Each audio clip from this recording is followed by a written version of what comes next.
Hello everyone, কেমন আছো তোমরা সবাই? আশা করি খুব ভালো আছো, অ্যান্ড আমিও খুব ভালো আছি। তো আজকে তোমাদের সঙ্গে একটা মিনি ব্লগ শেয়ার করছি, সেটা আমার কিচেন থেকে। তো চলো দেখতে থাকো কেমন লাগে। তো আজকে আমি আমার মেয়ের জন্য রান্না করছি বেগুন আলু দিয়ে মাছের ঝোল। সেটার জন্য এই যে বেগুন আলুটাকে কেটে রেখেছি, আর ওইদিকে পেঁয়াজ টমেটোটাকেও কেটে রেখেছি। তারপর কড়াই গরম করে আমি তার মধ্যে দিয়ে দিলাম অল্প একটু সাদা তেল।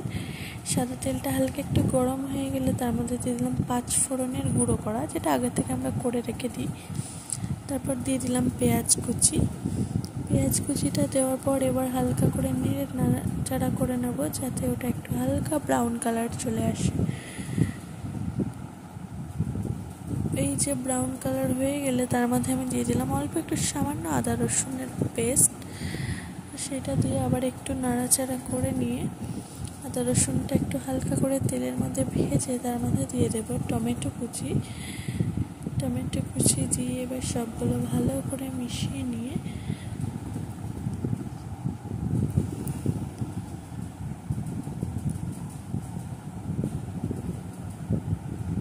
তার মধ্যে একটু দিয়ে দেবো সামান্য পরিমাণ লবণ, যাতে টমেটোগুলো তাড়াতাড়ি গলে যায়। টমেটোগুলো গলার পর আমি দিয়ে দেবো বেগুন আর আলু যেটা কেটে রেখেছিলাম, সেটা এর মধ্যে দিয়ে ভালো করে নাড়াচাড়া করে নেব, মানে মশলার সঙ্গে একটু কষিয়ে নেব হালকা করে।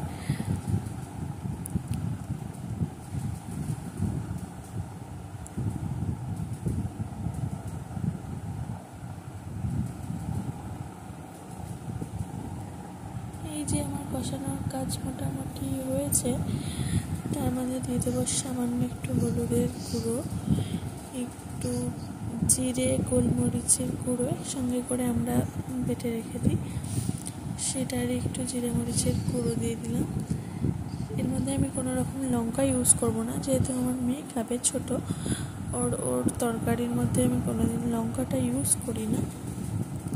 আর এই বেগুন আলুর তরকারিটা না আমি ওকে ফার্স্ট টাইমই দিচ্ছি, কোনো ছোটোর থেকে ওকে আমি দিইনি, যেহেতু অনেকের অ্যালার্জি থাকে বেগুনে। তো দেখা যাক দিয়ে কেমন হয়। এই যে ভালো করে মশলার সঙ্গে বেগুন আর আলুটাকে কষিয়ে নেব। কষিয়ে নেওয়ার পর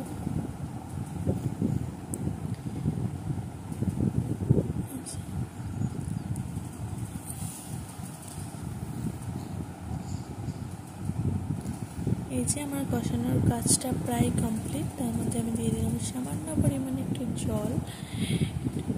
জল দিয়ে এবার ভালো করে নাড়াচাড়া করে